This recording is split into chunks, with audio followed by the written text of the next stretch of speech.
Pay parking tickets. Time to die. Excuse me? Run!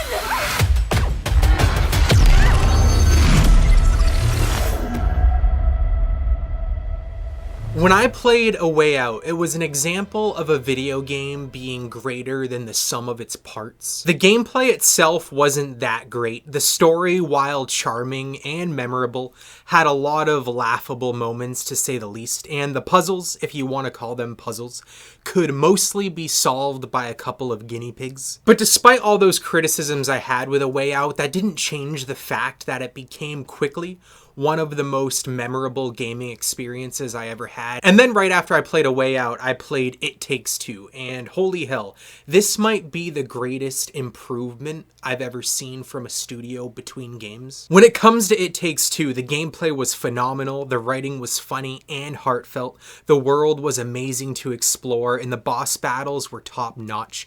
It Takes Two was not only my favorite game in the year it came out, 2021, but it's one of my favorite video games of all time. And by the way, 2021 also saw the release of Resident Evil Village, and if you know me, you know Resident Evil is my favorite video game franchise of all time, and I think Village is really damn good, so It Takes Two had an uphill battle to become my favorite game of that year. But anyway, with all that out of the way, Split Fiction was the obvious choice for my most anticipated game of 2025. Before the game got officially announced, I would lie in my bed and stare at the ceiling and fantasize about what the next game from Hazelight Studios would be. I would also think about what, in a perfect world, would be my ideal game to come from that studio. But even in all of my daydreaming and all of my fantasizing, nothing came close to the concept of Split Fiction. For real though, I'm a huge fan of fantasy and sci-fi, so the concept of Split Fiction was like something out of a dream that I didn't know I had. But anyway, Split Fiction is finally out. It's been out for a couple weeks now. I do a lot of day one reviews on this channel, but I decided not to do that for this game because I wanted to take my time. I wanted to really let it soak in before I shared any of my thoughts with you guys. But now is the time to do just that. I've been spending a lot of time with Split Fiction, so I have a lot of thoughts that I want to share with you guys. I'm going to jump into the review.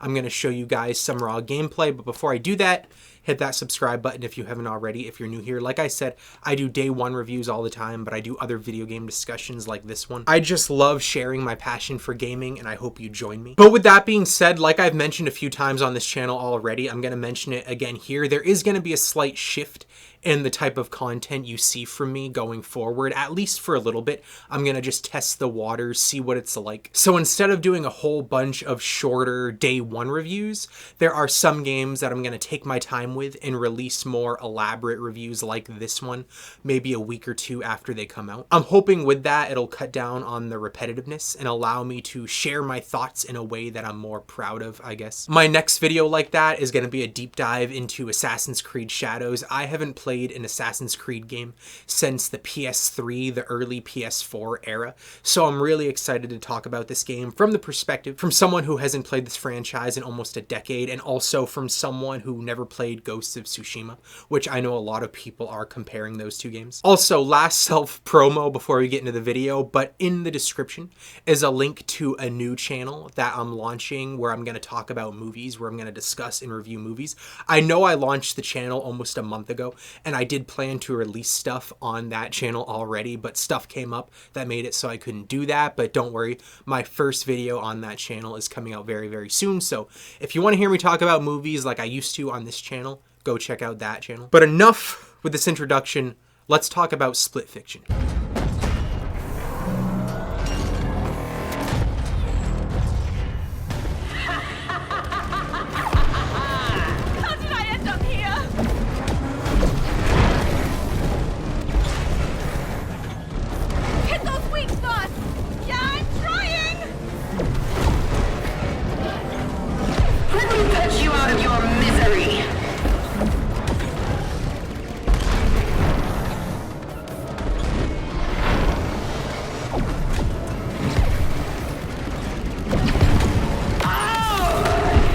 So first off, I want to make it clear that despite the fact that Split Fiction is a couple weeks old now, I still have not beaten the game, but I'm far past the opening hours, but I still wouldn't call this a first impressions review because I'm definitely closer to the end than I am to the beginning, but still, I want to make it clear that as I share my thoughts with you all right now, I've yet to see the credits roll, just in case that, changes how you perceive my opinions in any way, and also, I'll try and keep the spoilers to a minimum. I will talk about the story, but I'll avoid any of the bigger plot and character moments, and I'm only going to show you gameplay from maybe the first third of the game. But anyway, let's start off with the story. The story is one of the greatest highlights of all Hazelight Studio games, and the story is always the foundation for how the gameplay is going to work and how it's going to be implemented. Split Fiction follows two main characters, Zoe and Mio, and they are both aspiring writers. One of them writes science fiction, and the other writes fantasy, and the story begins when they both accept an offer from some corporation to come visit and test out a device that simulates the stories that they have written. They essentially get to go into a virtual world and play out their own creative narratives, but Zoe and Mio end up falling into the same simulation pod, so they are stuck together inside of the simulation world, and they're forced to essentially work together and bounce back and forth between each other's stories, so they keep going from sci-fi to fantasy and back again. But while they are in this simulation world, they quickly find out that the corporation that invited them isn't exactly being honest with them, because they both submitted only one story each, but they find out that essentially all of their creative works are being shuffled through and used. And not only that, but they seem to be at risk of being stolen as well. All of their stories, from stuff that they're most proud of to stuff that they wrote way back in their childhoods. And that's the main plot. That's the story that the gameplay, the level design, and the character arcs are mostly centered around. But obviously there's a lot more going on than that. A lot of the narrative and the dialogue just focuses on these two main characters and how different they are and how they learn to work together and get along and understand each other. But there's a lot of conflict that goes on between them as well. For example, Mio isn't exactly the friendliest person. She seems to have lost her passion for writing. She mentions that she only came to this place for a paycheck and she doesn't care about being published. And Zoe is essentially the exact opposite. She's wicked friendly. She doesn't understand boundaries all that well. She has a habit of accidentally prying into Mio's life and asking questions that most people might consider to be maybe a little too personal, and her reason for coming was 100% to be published. Her passion for writing is strong, and she cares deeply about the stories she tells, where, again, Mio doesn't seem to have much rhyme or reason to her work, or at least that's what she says. That's what she wants us to believe. And again, that's the main narrative and the main character arcs and the main dynamic in a nutshell without spoiling too much, but there is more going on than that. But a lot like A Way Out, and especially like It Takes Two, the story isn't the most complicated thing, nor is it the most creative thing. There's a lot of cliches here, a lot of things you've probably seen before a million times in a million different forms of media. Narratively, it's a pretty shallow pool, but that's not necessarily a bad thing, because in my opinion, Split Fiction doesn't need to be super deep or wicked creative or different from anything we've seen before. It just needs to tell a story that's easy to resonate with, that's easy to understand, and that's easy to see yourself in somewhere. It essentially needs to work like an animated Disney movie when they're at their best, you know what I mean? It needs to make a pond shallow enough for anyone to swim in comfortably, but deep enough to feel the passion and the messaging that they're trying to convey. That's what they did with It Takes Two, and in my opinion, they certainly do it again here. Now, I'm not going to spend this whole video comparing Split Fiction to It Takes Two. For the most part, comparisons would be pretty useless. Despite the fact these games are obviously similar and made by the same studio, they do have a lot of differences.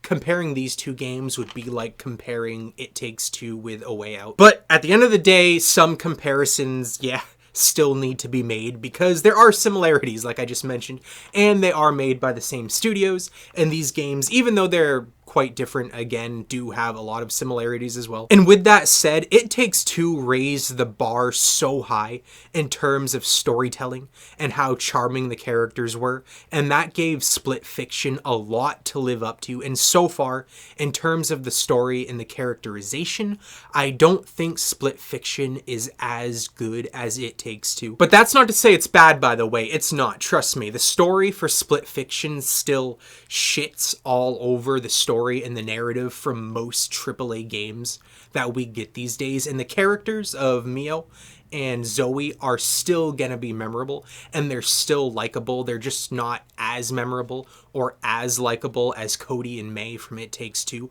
or even the two dudes from A Way Out. But that's not to say you might not like it more. The story of It Takes Two isn't one that's gonna resonate with everybody, that's for sure.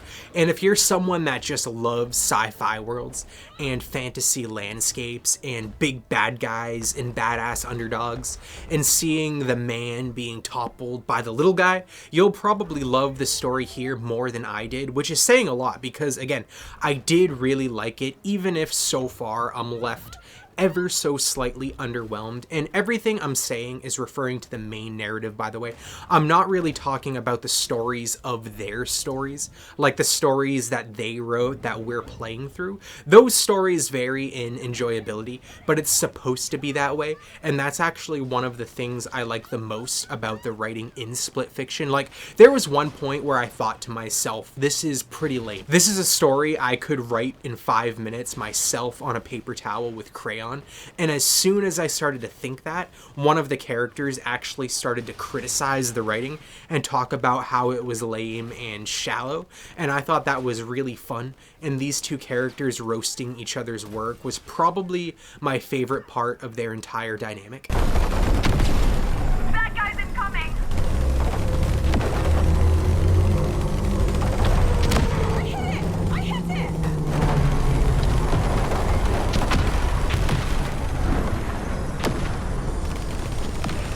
Another ship! Take it out! I think I got one!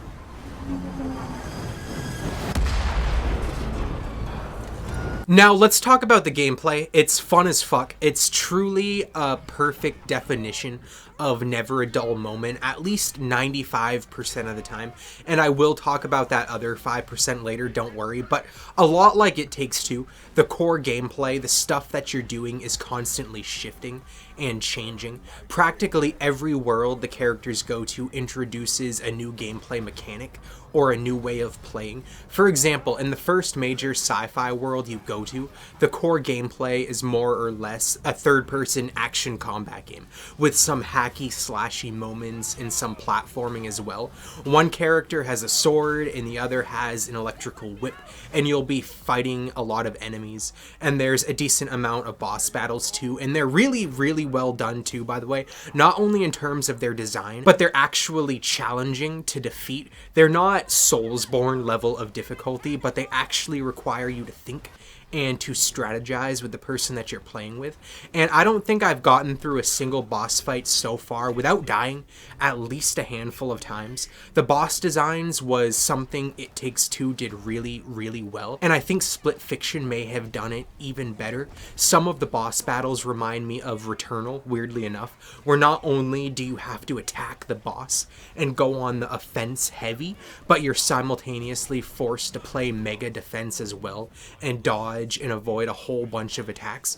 But of course there's other stuff going on as well in the sci-fi world. Like I mentioned, there's a decent amount of platforming, but there's some vehicle chases and vehicle combat too, which felt and played way better than I was expecting them to. And all of that is without even mentioning the fantasy world yet. I don't know why, but I was half expecting the fantasy world to play in a really similar way, just with a coat of fantasy paint instead of sci-fi paint, but that's not what happens at all. The first major fantasy world has the two characters capable of shape-shifting, where one can turn into a giant tree dude, or a fairy, and the other character can turn into a fish or a huge ass monkey.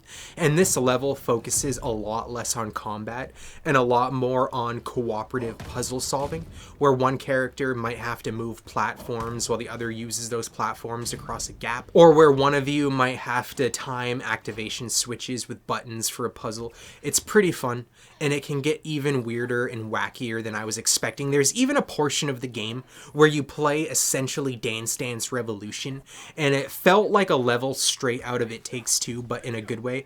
And then there's optional side worlds, which adds so much to the never a dull moment vibe that this game has. When you're in the sci-fi world, you'll see small light orbs that'll take you to an optional fantasy world and vice versa. And these are some of the best levels in the entire game. It's where the game is capable of just throwing whatever the fuck it wants at you without worrying about fitting in tightly into the main narrative or the main level that you're playing through. But that's not to say these optional worlds feel tacked on or disjointed. They don't. They're just quite unpredictable in the best ways. But the gameplay and the level design isn't completely flawless. It's really, really damn good, but again, not flawless, at least in my opinion. For example, the gameplay changes up so much and so frequently, and that's not a bad thing, but there are certain gameplay mechanics in the main levels that seem to stick around just a little too long. So much so I actually started to feel myself get bored a little bit. Not so much in the sci-fi world, but in the first main fantasy level. The act of shape-shifting into the animals and solving a bunch of environment puzzles was really fun at first, and then it was still fun, and then it was a little less fun, and then there just came a point where I couldn't believe that that was still the main gameplay mechanic, and I just really wanted to move on already to something else. And that is a little bit of a shame, because that was never the case in A Way Out or It Takes Two. It Takes Two felt like no stretch of gameplay ever felt too long or too short. Everything was paced practically perfectly, but even though Split Fiction does the same thing really, really well, it does have those pacing issues here and there, and also sometimes the game can kind of feel like you're on rails. There are moments that the game opens up every now and then, and I know A Way Out and It Takes Two were also linear games, and I got nothing wrong with linear games, trust me, but the linearness, the on-rails feeling is a little more prominent in this game, and at times it can make you kind of see right through the illusion, and I feel like that also makes this game slightly less replayable than It Takes Two.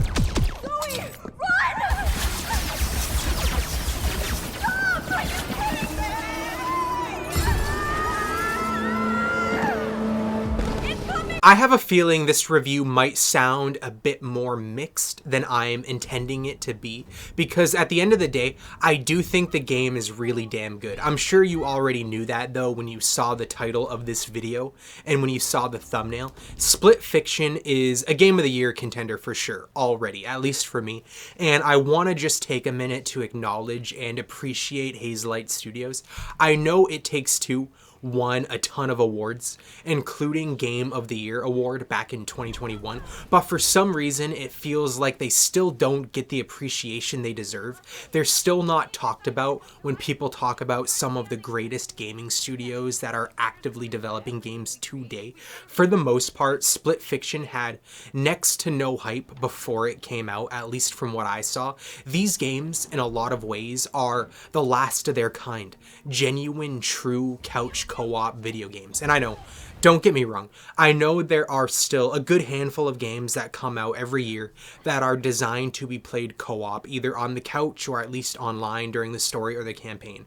But most of them are niche, you know what I mean? Like super hardcore survival games or a platformer or some indie game that is fun on its own merits, yeah, but not that fun when you actually sit down and think about it. But Hazelight makes games that capture the soul of gaming from back in the day, where you could grab any game off of the shelf and there would be like an 8 out of 10 chance you could play it split screen, and you'd stay up all night playing it with someone else, and it was a legit actual video game, not a game concerned with live service elements or multiplayer PvP, or a game that cut every possible corner that they could, or a game where co-op was clearly tacked on. But again, a genuine game with a great story, phenomenal gameplay, real production value, and a price tag cheaper than 90% of the games that come out these days. And I'm sure I'm not saying anything new here. I'm sure a million people have shared the same sentiment, but I want to say it myself too because it's worth echoing. We need games like this where it feels like there are no fingers creeping their way into your pockets, and instead we're just served something of real quality and real value.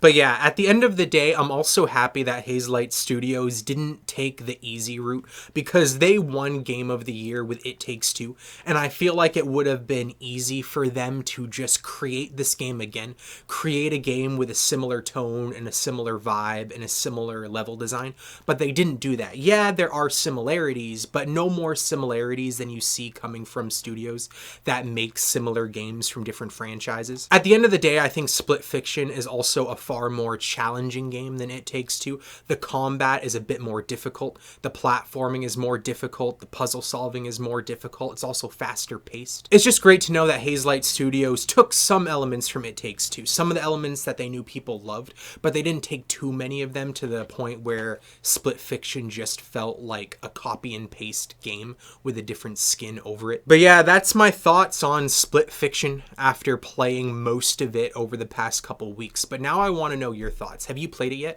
If you have, let me know what you're thinking about it in the comments down below. And if you haven't, let me know. Do you plan to? Or is it a game that you're going to skip entirely? Once again, consider subscribing if you haven't already. And yeah, thank you for watching, especially if you watched this far.